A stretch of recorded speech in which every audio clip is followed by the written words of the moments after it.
Hello and welcome to FPL Malvo. My name is Andy and today I've got my team selection video ahead of game week 15. Quick turnaround this week with a Tuesday night deadline, so make sure you don't miss that. I'm also going to do a bit of a strategy guide in the middle, talk about why I'm going to be wildcarding most likely in game week 19. Even if you're not wildcarding, hopefully you'll find some of that useful. If you enjoy these videos, then please give it a like and subscribe to the channel. But without further ado, let's jump straight into it. So game week 14 was a really good game week for me. 74 points all out.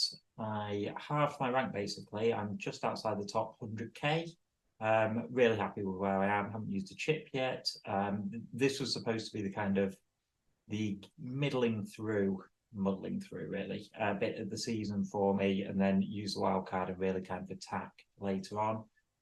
So I was happy just kind of maintaining rank. To be able to knock it down even further is great. So looking at the team, I actually went Bayer.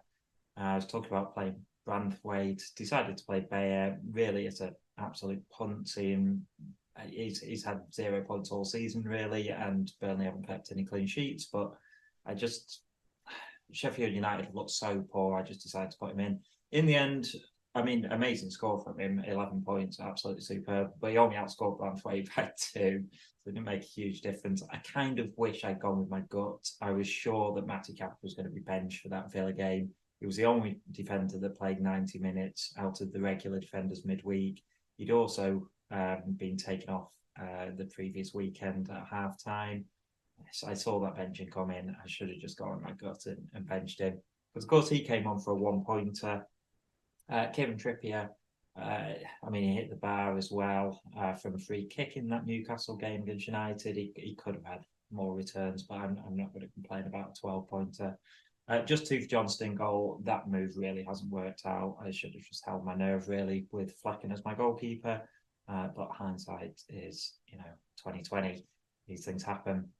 Onto the midfield, I ended up selling Bowen for Mbuemo, and then Bowen goes and starts, and Mitoma is benched, so that didn't really pan out for me. But no returns for Bowen, and Mbuemo did get 5 from an assist, so not bad. Anthony Gordon, the same as Trippier, really superb in that Newcastle game, could have had more returns. Did go off with a slight injury, so that is a little bit of a worry. I'm hoping we get some kind of update before the Newcastle game midweek, but I'm not going to sell him. He's been absolutely superb for me. If it's a small injury, I'll just hold him through it. But I don't have the strongest bench at the moment, so yeah, we'll see on that one. Saka returned, Salah returned, so 8 and 5 for them. Goal for Saka and an assist for Salah. I'm glad I went with Haaland captain. There was only a couple of points in it, but 2 assists from Haaland. Just on Haaland, I was at that City game. I mean, the chance he missed first half, where he was at the back post for a tap in, I was practically celebrating that. Until I realised that he'd missed it. Unbelievable. And of course, like the ball through at the end when play was pulled back, it was Haaland ball through for Grealish. It potentially could have been another assist there. He also missed all the chances. He really should have called in that game. It was kind of a poor performance by him, to be fair. But yeah, 7 points is not terrible from my captain. I will say I have a slight concern that he may actually be banned for his reaction to play being brought back in the last minute for a free kick on him. We've seen suspensions thrown out sort of retrospectively, Van Dijk, for example, this season. And yeah, Haaland really did see red, so we'll just have to see on that one. But yeah, I could see him potentially getting a 1-match ban for his reaction. And Julian Alvarez played really well, I thought, first half. He's been quite disappointing for me in recent weeks, and still only a 5-pointer with 1 assist. He did hit the post. It was his ball to Doku, where Doku hit the post. So yeah, could have had more, same as Haaland really, but I'm not going to complain too much. 74 points. Like I say, it takes me to just outside the top 100k overall, and I've got 1.2 million in the bank, so I have some options going forward. So my transfer decisions at the moment are really, really lined up towards wildcarding in game week 19. So I wanted to very briefly just talk through my kind of strategy over the next few game weeks. Now, 19, I think, is the best place to wildcard if you've still got your wildcard. Manchester City and Brentford are blanking in game week 18. Also, there is a strong possibility that is put into game week 20. And so will be a double game week for those two teams. So if, like me, you've got the wild card and you're able to use it, you can use it in game week 18. You can look at removing your Manchester City and Brentford players leading up to that. So you can have a really strong team for game week 18, and then you can look at bringing those players back in for game week 19 on the wild card, potentially ahead of the double in game week 20. If that is put into game week 20, I could see myself wildcarding with 3 Brentford and 3 Man City players. Also, I think that game week 20 would then have the potential to be a triple captain as well on Erling Haaland, because City have got Sheffield United in game week 20, and of course, obviously would have Brentford as well. The only reason, if you've still got your wildcard, the only reason that I would use it before then, and you can't use it later because that's the last week that you're allowed to use your wildcard, the one that you get for the first half of the season. The only reason I'd use it before then is if you either have a lot of injuries or no real squad depth. I have tried to put a bit more squad depth into my team the last few weeks because we're getting towards the point of the season where games are coming so thick and fast. You know that everybody has the potential for a bench in 1 week, or to just miss out altogether. And I think it's really important to try and make sure that you've got a few options so you can hold people through little niggly injuries and you're not constantly chopping and changing your team and taking hits because of it. Now, the other thing on the wild card, apart from the real opportunity to attack game week 18 and set yourself up for a potential double in 20, is that you've got AFCON and the Asian Cup afterwards. That's likely to be in game week 21, and all the players who are playing in that will be missing until around game week 24. So it doesn't mean you have to remove all of them on your wild card. You could obviously hold them for a couple of weeks and then potentially look to get rid, or you could even hold them through the whole lot if you wanted. But there's some major players who are going to be playing, particularly Salah and Son. I think those are the two main players that people own. Although Mbeumo as well is likely to be missing. So I have had a little look at a wild card. I won't kind of show it now, but if that double game week does go ahead, I would certainly look at having Mbeumo for that, and then probably he will be one of my first transfers out after game week 20 because he would obviously be missing. Visa as well from Brentford, I think, is a similar option. Whereas I think Son and Salah, I potentially might spread the funds around. I think it really gives you an opportunity where a lot of people will look to transfer them out and then they will have to go for somebody cheaper because there isn't anyone any more expensive. So then you're left with a lot of money and it's costing you a lot of transfers to try and spread those funds around and get the right players in. Whereas on the wildcard, you can kind of do that straight away. And yeah, it might mean that you sell Salah 1 week, 2 weeks before you potentially wanted to. But yeah, I think the kind of long-term benefit of that outweighs the negative of it. So yeah, if you've got the wild cards, then I think you hold it until game week 19. I think it's the perfect place for it. If you don't have the wild card, I think you need to be thinking now about what to do, what your team is going to look like in game week 18 for that blank. I think it is okay to go into it with maybe 10 players and just accept the fact that it's going to be a quieter week. I certainly wouldn't be looking at selling Haaland just to bring him back 1 week later. I don't think there's enough upside in that it's worth the 2 transfers that you will waste on it. But certainly players like, like an Alvarez, say, or if you've got like a Brentford defender, which I know a lot of people do, like an Ethan Pinnock, those are players that are easy to get rid of. And really, I would say start using your transfers to get rid of them now because you've only really got, 4 transfers up until then. So yeah, that is what I would be doing if I didn't have the wild card. So if we take a look at how my team's shaping up for next week, as I say, because I'm wildcarding in game week 19, I'm really thinking about the next 4 weeks worth of transfers. For me, I want to go in to game week 19, game week 18 with 2 free transfers. And the reason is that I've got Bueno and Haaland, and I want to hold them until as late as I can, and then sell both of them, and potentially get them both back in on wildcard the game week after. It will mean that I could bring in a Son and an Ollie Watkins, the 2 big hitters that I don't own. And I think they're probably the best 2 captains that week as well.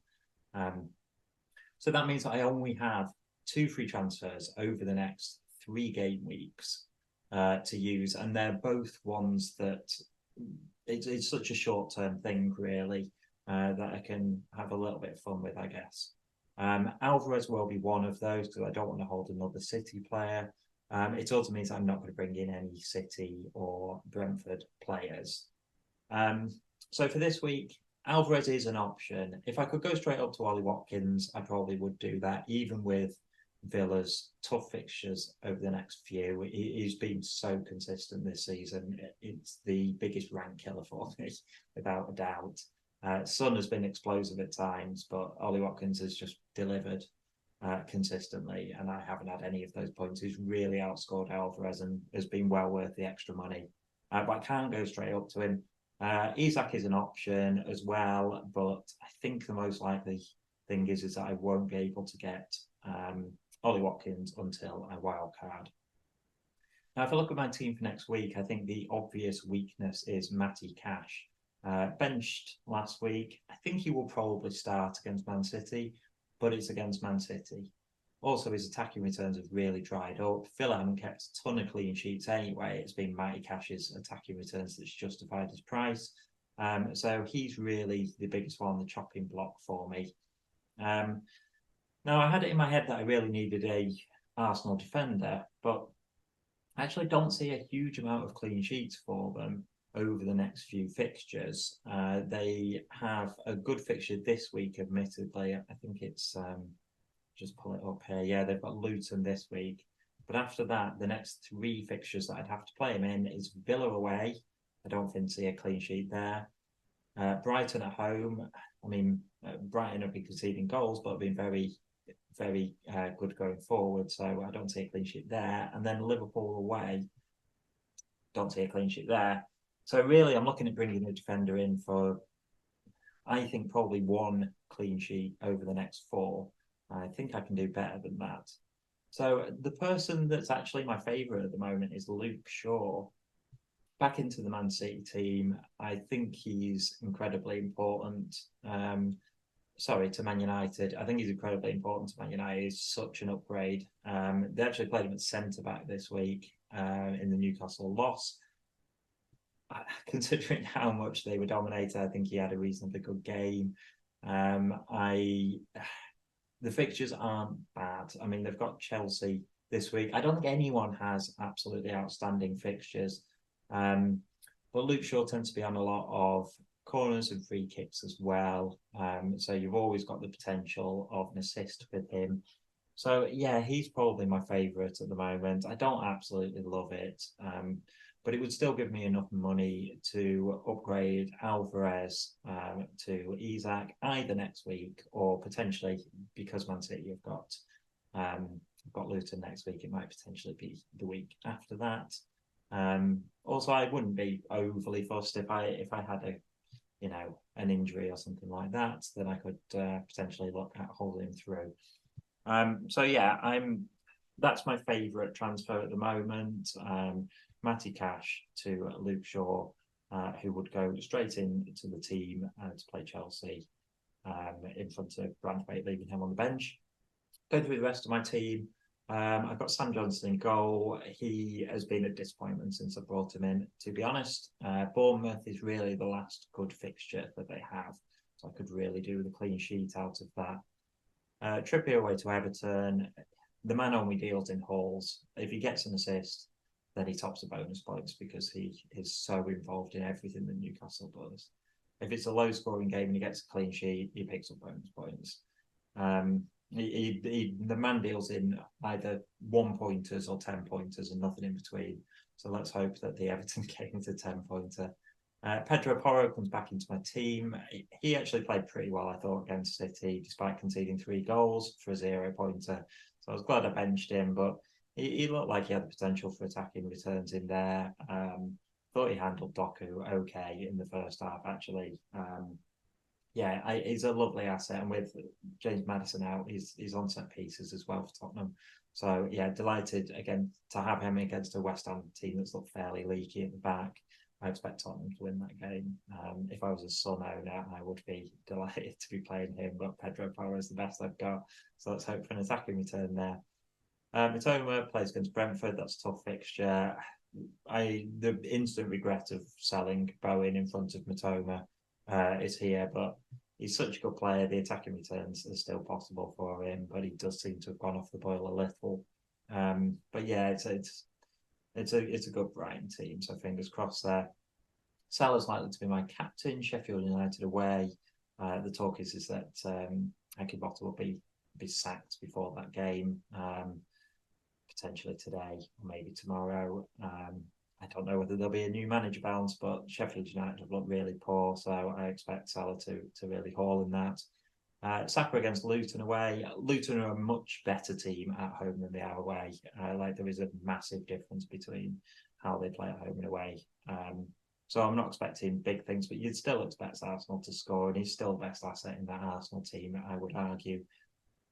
Gordon, Everton away. Really hope that he's fit and starts. It did sound like a little niggle, so fingers crossed, because he's been great recently. And Mbeumo, it's the reverse fixture against Brighton. He actually came off after, I think, 77 minutes in the last game, which is incredibly rare for him. He is a 90-minute man every single week, but I haven't said anything to suggest that he's injured. So hopefully he will start and be a threat against a Brighton team that's looked suspect defensively and is also a bit makeshift at the moment. We've been playing a lot of midfielders at fullback because of injuries. So yeah, real chance for Mbeumo, I would say there. And then the City boys up top, I don't mind that Villa fixture. It's tough from a footballing point of view. Villa have been outstandingly good going forward. But they are still conceding the odd goal. They got away with a draw, but they had a really tough game this weekend. So yeah, I do like that fixture. I think Haaland is due a return. He really should have had more than he got against Tottenham. And Alvarez is still on free kicks. He's still playing well. He just hasn't really had the returns recently. So I'm still okay with holding him, even though I think Watkins and Isak are both much better options. But yeah, that's the team. I'm feeling relatively good about the team. Looking forward to to this game week. I think that Luke Shaw change will shore up my defence a little bit, because I'm really not happy with my cash in that Man City fixture. But I'll just wait to see if there's any press conferences, any injury update till I pull the trigger on that move. So that's it for my team selection video ahead of game week 15. If you've enjoyed it, then please give it a like and subscribe to the channel. I always appreciate it when you do that. Record these every week, so keep on watching. I'll keep making them. Thanks for watching this one, and I'll see you on another video.